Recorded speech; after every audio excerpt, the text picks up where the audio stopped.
Cool. Thank, I've got to continue. There we go. Yeah. thank you for coming today. Would you like to introduce your name, occupation, and university? My name is Adrian Butterworth. I'm a demonstrator in media production and Point 4 lecturer in media production, and that's at Bournemouth University in the Faculty of Media and Communication. Thank you for coming today, Adrian. Today, I invited you on the show today to ask you some questions about being obviously from a lecturer's point of view and giving advice/opinions. So the first thing I want to go into is advice. From your personal point of view, what's the biggest advice you could give to students about to start the next steps in their life, which is university? From a media perspective, clearly the media industry is relatively competitive compared to a lot of others.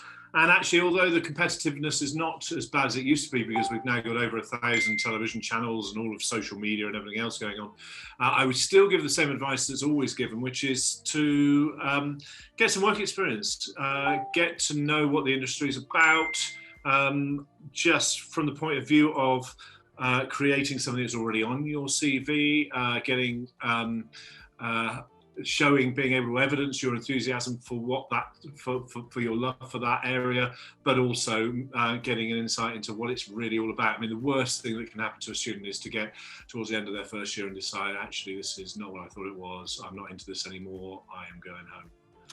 So if we can go into your educational history, did you come from a sixth form or college? I didn't either.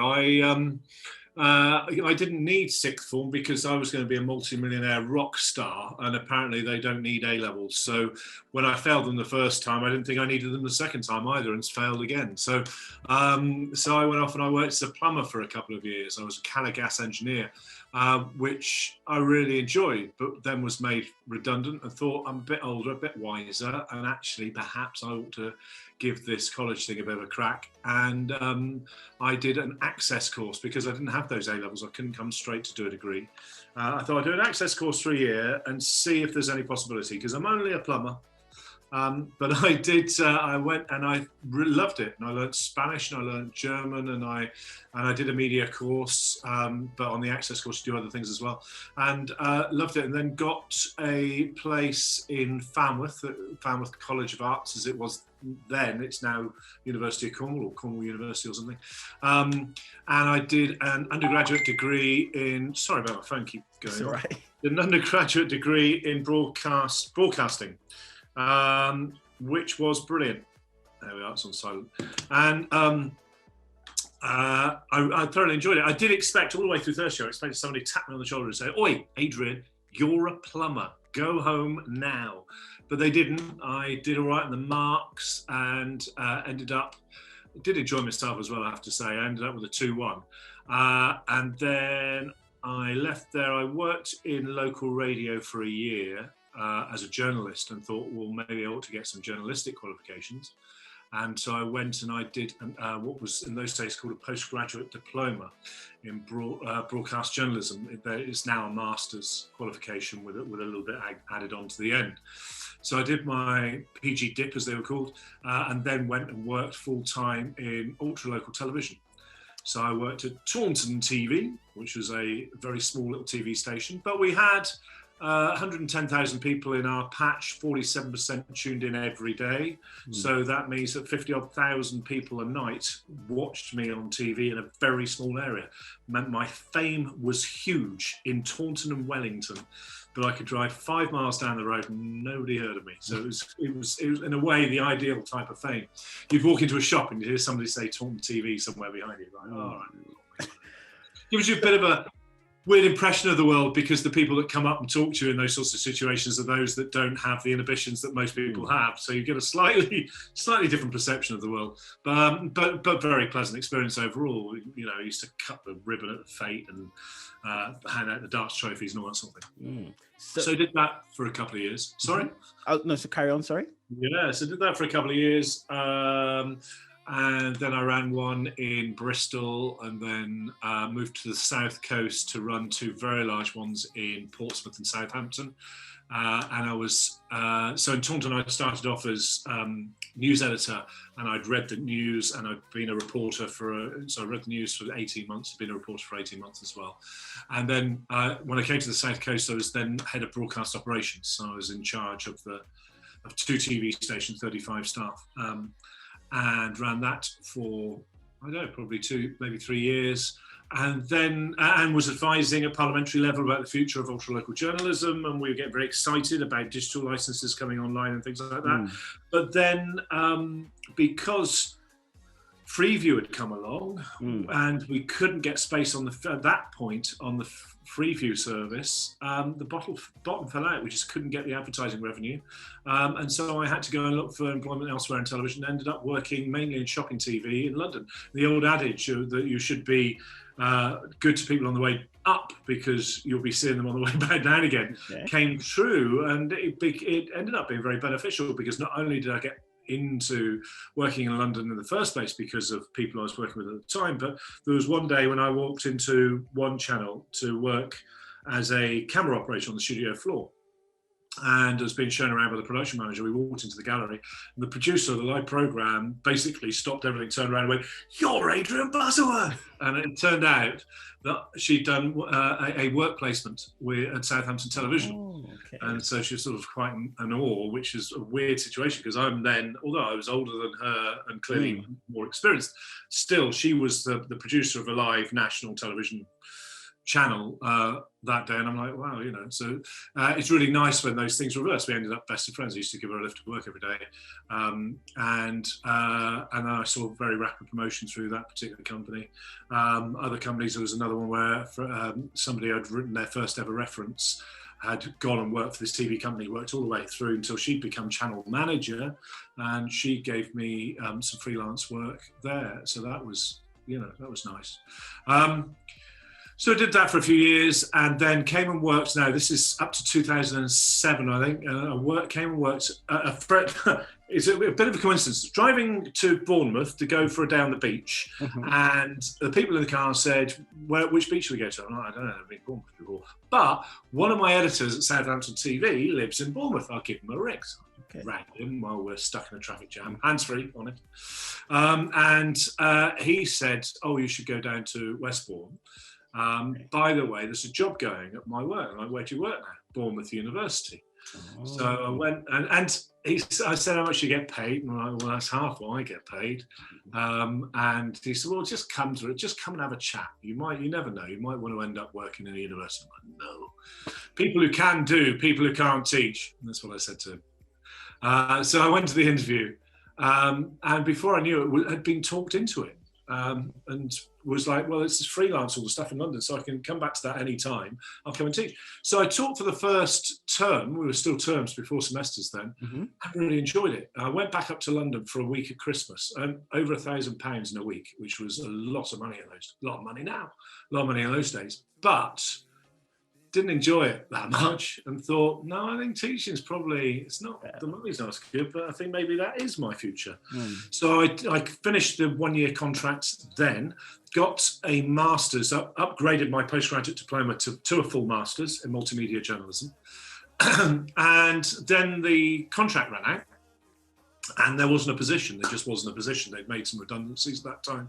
There was no position, and the local police force were advertising for an embedded journalist to film all their activity, to use for marketing, for internal comms and training purposes. I'm like, I don't think I've ever wanted to work for a police force. And another friend talked me into going to the interview. Went to the interview in a police station, which was scary. I'd never been in a police station before. And we chatted, and everything seemed to be going well. And then they started talking about health and safety, how important it was. And I'd had health and safety training at Bournemouth University. So I answered the question framed around that, and they were basically, "You've got the job. Not only have you got all the production skills, you're also very aware of the type of dangers that we're involved with." And well, yeah, I suppose so. As a journalist, dynamic risk assessment, which is what the police feel. Anyway, point being, I got the job with the police and spent 3 years filming all sorts of things, from the exciting stuff you'd expect, like dawn raids and filming people on mobile phones in their cars and stuff like that, but all the way through to some really interesting work around victims of very serious crime, who we did a lot of work around, because the stories were always very, very similar. It didn't matter whether it was sexual abuse or domestic violence, or those sorts of situations where there's an abuser in a closed situation. As soon as the victim reports it to the police, it's the start of sometimes a long journey, but the start of a journey to everything being put right. And so we did a number of media interviews with victims that the type of victim that you couldn't just ask to speak to a cross-section of journalists, that needed to speak to somebody that they knew was on their side. So we did those interviews. They were released to the media. They went all over the place. Sometimes we hid the identity of the interviewee. Sometimes they wanted their identities to be known. But what we saw was a big increase in reported crimes of that nature, of serious crimes. So it had a big impact in people coming forward and actually reporting those crimes. And not only that, but the victims that were interviewed absolutely every single one said what a cathartic experience it was, and how it changed their own opinions about their experiences, because they'd only ever been asked before by professionals about what happened next, what time did that happen. It's all factual information. As a journalist, I was the first person that sat down and said, how did you feel? What was your experience going through like that? Because I was looking for their story. So that was intriguing work. And then, unfortunately, the Conservative government halved the police budgets, and it was clear that I wasn't answering 999 calls, and that I perhaps ought to look for something else. They offered voluntary severance, so I took a very generous handshake and set my own little viral video business up. And I ran a YouTube viral video business for 3 years called Adelia Television. It's still online. I don't operate it anymore, but the website's still live somewhere, some corner of the internet. And at the same time as I left Dorset Police and started that, my daughter was born. I literally had this I took 1 week paternity leave as my last week of employment with the police. And so I was a stay-at-home dad for 3 years, and was able to see, and be with my daughter for those very important first 3 years. My wife worked very hard as a nurse during that time, for which I'll thank her forever. And she obviously still had a huge part in my daughter's young life. But I also, as a father, had a part that most fathers never get a chance to do. Mind you, it was funny, after 3 years when I went back to work, literally in the first week after I went back to work, having for 3 years come to me for food, for comfort when she hurt herself, and to go to sleep and all those sorts of things, she'd switched over to her mother like that in that first week. The mother-daughter tie is so tight. Anyway, so from there, I worked briefly in a marketing department for a telecoms company, and then a position came up at Dorset Police again. So after 7 years, I returned to Dorset Police, Bournemouth University. And it was a wonderful role. It's the one I'm still in now, 5 years later. And in that time, I've gone and got a postgraduate certificate in education. I started a PhD for a few years, and struggled to manage time and to make it work. And I failed the major review, which is at the halfway stage type thing, where you get into the very serious part of the PhD. I didn't get through that part, but I was supported by some very nice colleagues and applied and was successfully got on to the second year of the doctorate in education. So I'm still going through doctorate education, and I have now just passed, very recently, after 1 year, passed my transfer of doctorate education. So I've got through that very difficult milestone. But the reason for telling you that is that I think one thing that's very easy to do, especially for academics, is for us to tell you about our qualifications in quite a matter-of-fact way, and not perhaps be very open that sometimes we struggle too. So having done 6 adult qualifications, so with access course, undergraduate degree, postgraduate diploma, postgraduate certificate, masters, and PhD, and now EdDoc, so a 7th one really. Some of those I have been the A+ student. I've been the top of the class, postgraduate certificate in teaching. practice, I was one of the top in the class. In my undergraduate degree, I was one of the best in the class. But I've also struggled as well. So it's not always an easy straight path. Yes, absolutely, if you attend every lecture and every seminar, you'll have a much better chance of doing well. If you have the time to put the time into your studies, you are more likely to do well. But sometimes also it's just not our time. Sometimes it's knowing when to draw a line under that as well. But on the other side of the coin, sometimes it just works. It's brilliant. So I was going to say, I really appreciate you giving us your background of how you got to where you were. Because I feel like with students, obviously, when we come to university, we don't know what path is like after university, what we want to do. And you've obviously shown you have the credentials you've had the experience, you've had the background. And I think one thing that was good to say at the end, obviously, like you said yourself, is I know for myself, I don't think about my lecture more past than the actual lessons. So to hear that obviously you had your own struggles even till today of what you're going through as a lecturer, I think that would be powerful for students to know you don't know what your lecturer is still doing till this day. Because obviously you see lectures and you think, you teach me this subject, and then you go home to your family. Obviously that's the way I kind of interpreted it. But then obviously hearing that from you, it makes me think about what other things my lecturers would be interested in, what they're also doing outside of their life to do with university. I think it's very, very important, and I draw very much on my personal experiences and try to be very honest and very open with students, because I think that on one side of the coin, lecturers should be aspirational characters that people, undergraduates can look up and look, well, look, this person's had a great career. But also we need to be fallible. We need to be able to say, yes, sometimes it's not easy, and we've been through it. And some things that I've experienced in life, I've found incredibly useful and think that other people can benefit from as well. So for instance, all through my life, I thought that to be a good singer, you had to be born with this natural talent. I don't know if there's possibly an element of truth there, but I thought that was absolute. And I play guitar. I've played guitar all my life in bands, and I've always wished I could sing. 3 years ago, got pushed into doing it through a combination of circumstances, too complicated to go into here. But it was, I just ended up having singing lessons without meaning to. And straight away, the singing teacher said, you can sing, you've got an ear, you're not tone deaf, you'll be able to learn to sing, it's just hard work. I'm like, no, singers are naturally gifted. No, they're not. They're egotists that are disingenuous about how hard they've worked to get where they are. That's what they are. Well, okay, all right, I'll give it a go.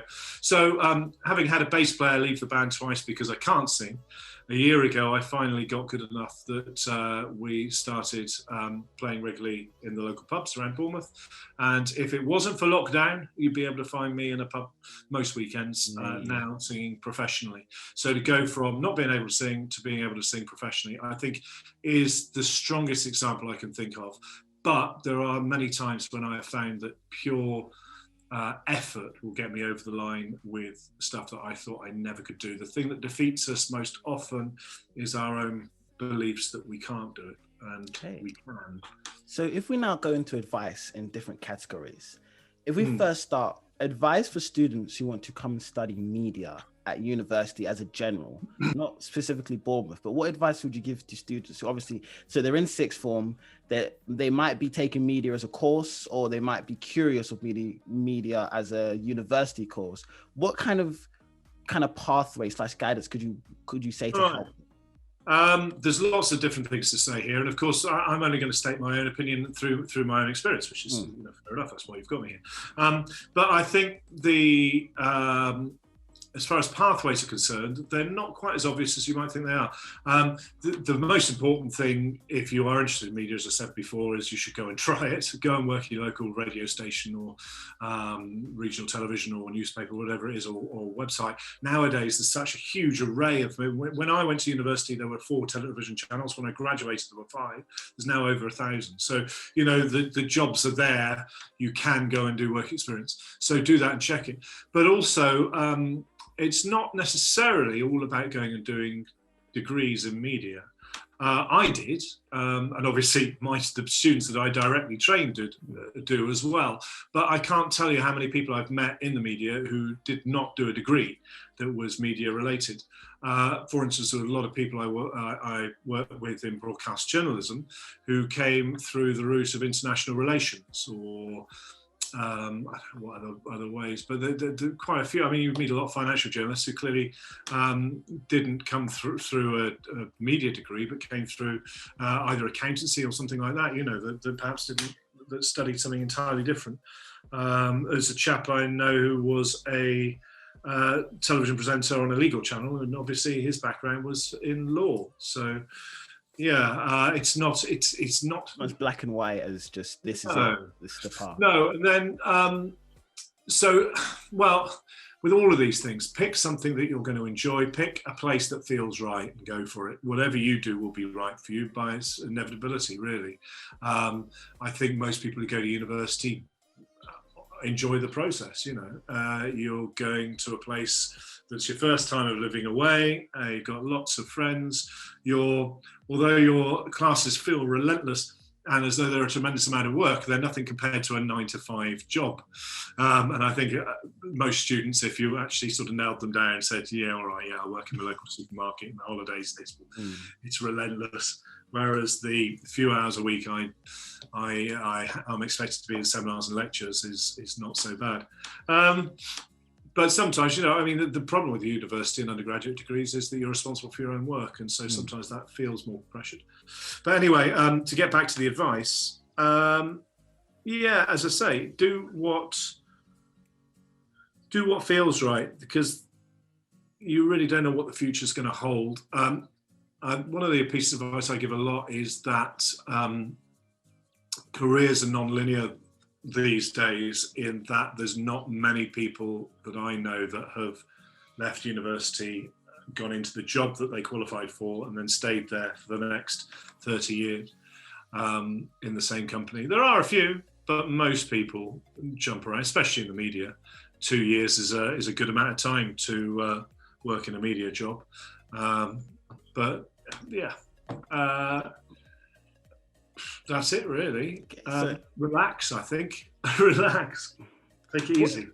What advice would you give to students who've just started university and now obviously doing media in your first? So this is like first year advice. So the kind of what I'm trying to do is, obviously on the channel we have advice from students, but this is advice from an actual lecturer who's telling you how, obviously the academic side / the more experienced side. I can give you some good advice about that on the academic side. One of the funny things about media degrees is that students, and I remember 30 years ago when I was at university, people doing the same thing. They tend to talk about the practical side of the course as being what it's about, the filming, the running around with cameras, the editing. And you hear this all the time, go, oh, I hate the theory, which of course, traditionally, academia was theory, was books, was libraries, and we have various models of how we should study, but ultimately all of them include an amount of academic study to justify the moniker of an undergraduate degree. But I have quite a strong point to make there. Some of our more vocational courses that teach you how to be to work in the media don't have a huge amount of academic content, but seize what is there and enjoy it and get your teeth into it and read a few books. And I know I'm going to say that it's very stereotypical, but there's a good reason for saying that.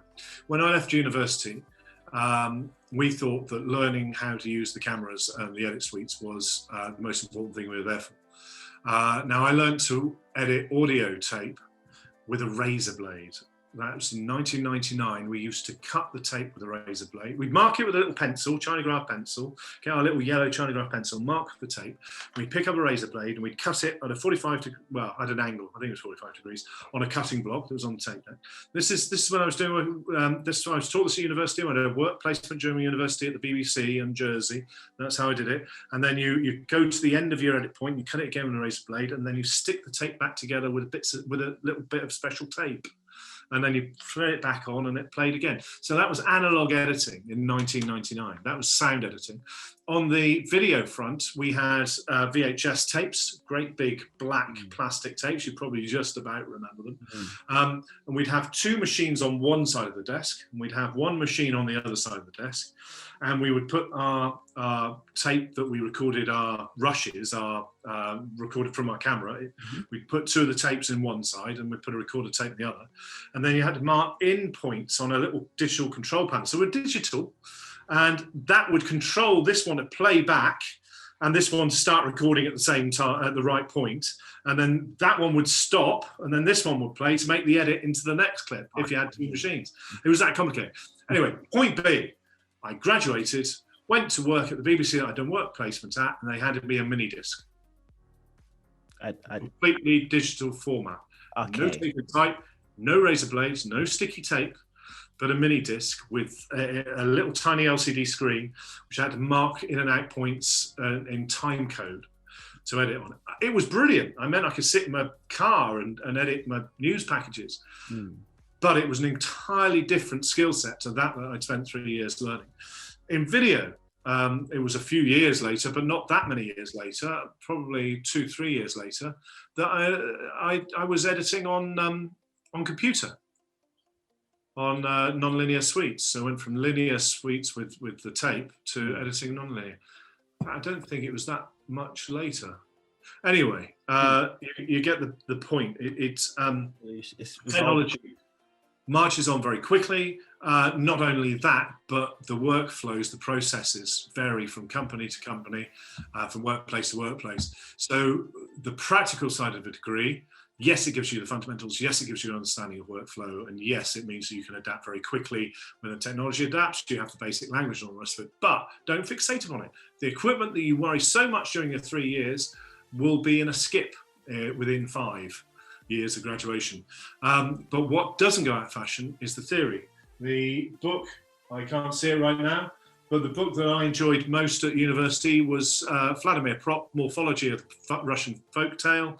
I used it all the way through my career because it's talking about storytelling and the structure of storytelling, and I teach it now. So I don't have it here.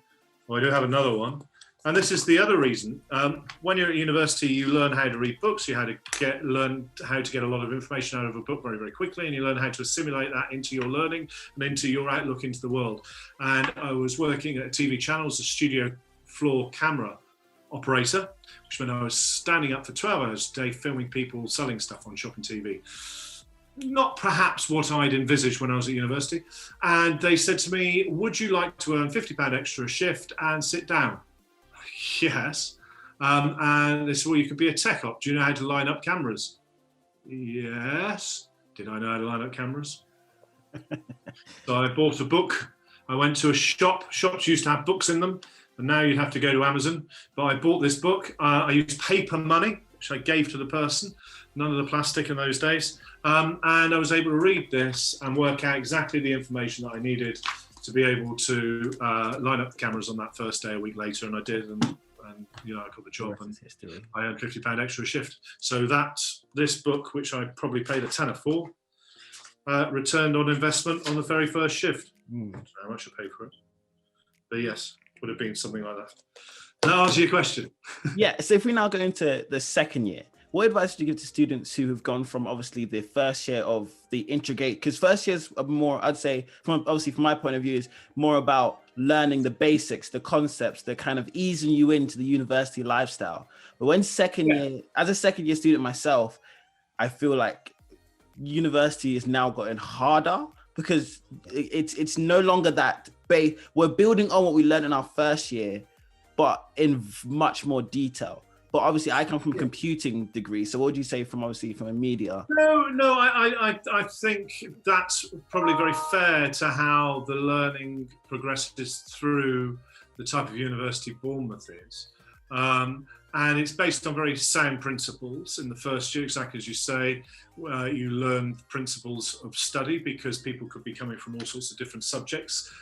In our type of university, people do come from different A levels and with different levels of understanding. So it's very important to get that foundational learning. It's also a strongly transitional phase from school to university. So it's important that you're given that support.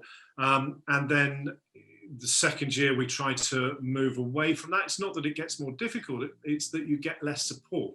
And that's done very, very deliberately, because the idea is that you start to become an independent learner, and that you go away and you find things yourself. Now, you will have already noticed how we can tell you something 10 times in a lecture theatre that you will remember for a week. But if you have to find it out once yourself, you've got it for the long term. There's a huge difference in the strength of learning independently, of making mistakes, naturally making mistakes and having to fix them, having to problem solve, how to find resources, etc. Guided, but still do it independently, how much stronger that is as a learning experience, and how that allows you to develop the sorts of skills that will look after you when you're in the workplace. So that's what level 5, or the second year, is there to prepare you, and it's the most painful stage.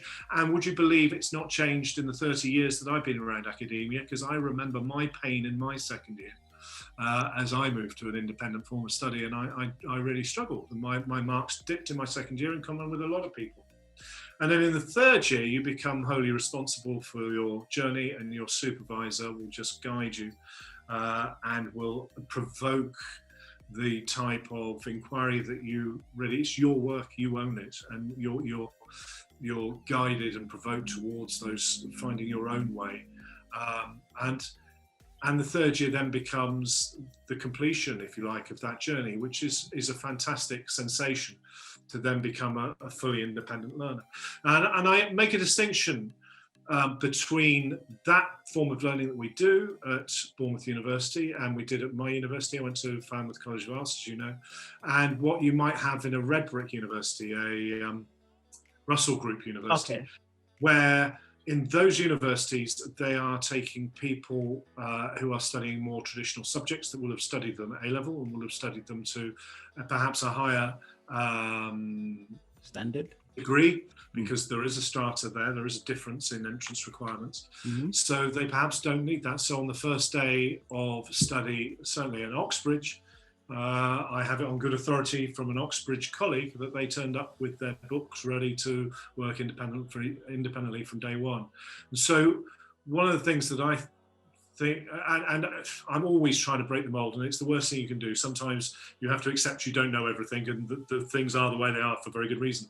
But one of the things I try to bring further back down the curriculum and push forward, despite being quite a junior member of staff, so I really shouldn't be, is this idea of flipped learning, where we are challenging earlier and earlier students to work independently and bring their learning into the seminar room.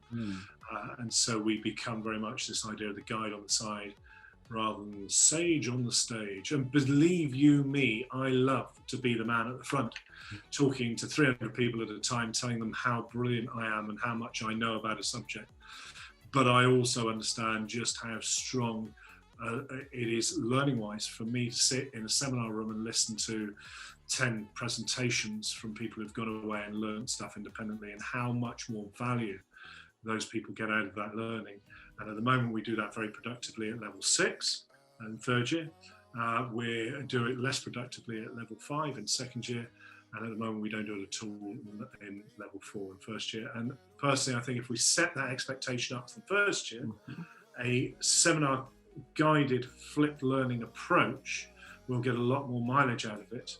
And it will be a more appropriate mode of study, of learning, as opposed to teaching, for non-Russell Group universities. I think where you're talking about a red brick university, you can throw 300 people into a lecture theatre and talk at them, and they will listen because they already have foundational learning in that subject. When we are talking about more vocational study, when we're talking about more diverse classes that people haven't been able to study in that mode of study, certainly at the university, with people of such a differing levels of understanding, then the flip model really works. Okay. So can I just, the last two questions I have for you is, what avoidable mistakes have you seen students make throughout your Only the same ones I've made. We all make the same mistakes, unfortunately, when it comes to study. One of them is, as things start getting worse, we stick our heads in the sand. We immediately go, la, la, la, la, it's all fine. Don't tell anyone, don't tell the lecturer, don't tell them I haven't done it. Whatever it is. And we try and start it out. And it's the worst thing we can do often. It depends. It certainly depends on the lecturer. But I would say the largest percentage of my colleagues would immediately try to support a student who's struggling. And we struggle for so many different reasons.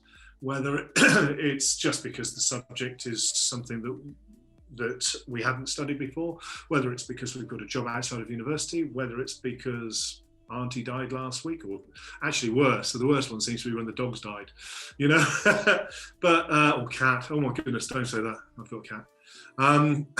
But you know what I mean? There's so many things that go on in students' lives. And I think the vast majority of my colleagues are very keenly aware of that, and are there to support and to help. The idea of lecturers getting annoyed at students because they're being rubbish is an old-fashioned one. I think lecturers are very aware of the range of difficulties and the range of life experiences people have, and that we are there to support. So first thing to do as a student, if you're having problems, is to put your hand up. And we have such a range of support services available. We have learning support. We literally have a department called learning support. If you have any form of additional learning support need with our learning support people, from a chat, just need a chat. They seem to be very good at that, all the way up to some very strong support if you have diagnosed or undiagnosed autism or dyslexia, dyspraxia, any learning support need. They're very good at supporting that, and I think everyone is.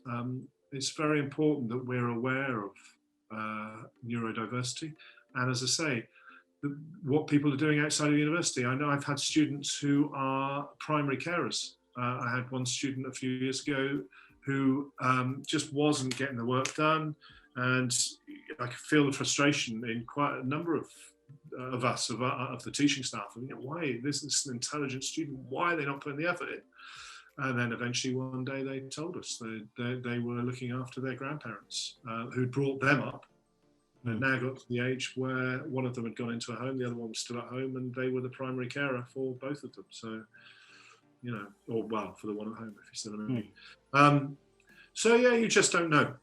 You've got to be there's so much pastoral care to our role. There's so much about listening. So yes, if you have a problem, shout. That's the most important lesson. There are lots of people to support you. Apart from that, library is a much underused resource. It doesn't matter what your subject is. I have so many media students who say, I don't, for instance, as a demonstrator, I teach the practical side of media. I teach camera work, I teach editing. In the seminars at the moment, I'm teaching a lot of After Effects and edit workshops. And people say, how books are those? And they might go away, they might find a technical book. And I say to them, those are reference manuals. They're useful, but actually, to a certain extent, your YouTube tutorials and your LinkedIn tutorials and the things that you can find online are better resources. What the books are useful more for is conceptual understanding of things. So, for instance, lots of students do colour correction, colour grading, and they'll talk about the technical process that they've learned through some form of technical manual or through a LinkedIn learning course from a professional, but they won't understand why. They haven't thought about complementary colour. The more conceptually based stuff that books do so well. Okay. So the last question I want to ask you is, how, as a media student, either at university or about to start university, how important is a portfolio?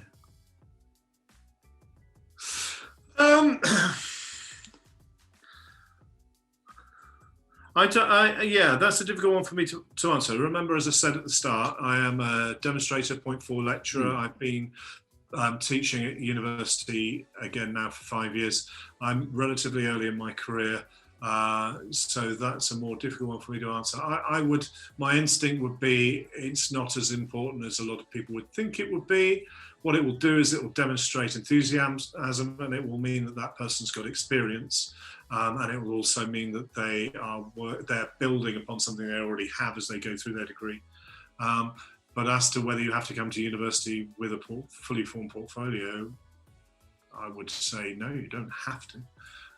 It's something that's nice to have rather than an absolutely have to have, I would argue. Okay, so if at this point I let obviously the interviewer have what I like to call free-for-all. You can say what you like about what you want. You could give advice, you could say something smart, you could say something dumb, you could put where people can find you. Literally, the floor is yours.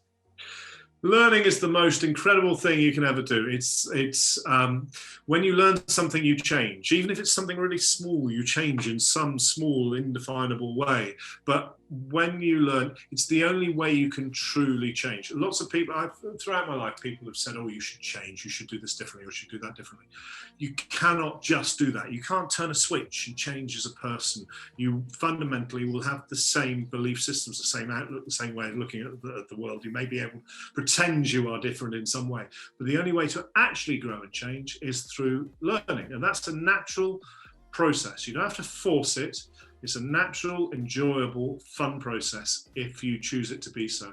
And learning across the board can be fun.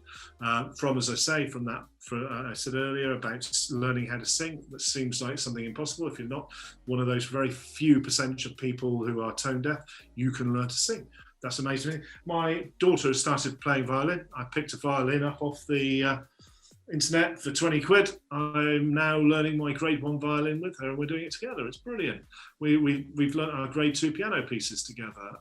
But I did play piano a little bit before, so that's a bit of a cheat. But I've never played violin before. So there are always things you can learn. I have an old classic car that I'm not a mechanic. I've never done any mechanical professional work, but I've always tinkered with my old cars, and a friend of mine restores them. So I go over there, and I've restored mine several times. I've had it a long time.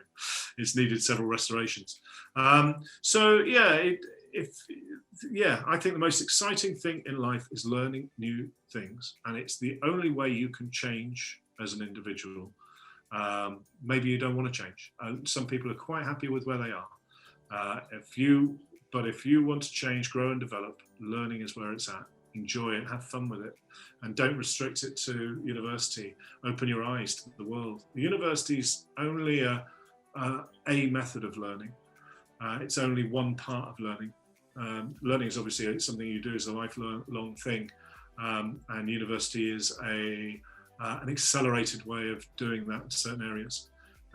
But yeah, I enjoy learning. That's what I'm saying for my free-for-all. So if you just want to end the video saying, don't forget to like, subscribe, and I'm plugged in. I've been forced to say this at gunpoint, but don't forget to like, because I am plugged in. Thank you.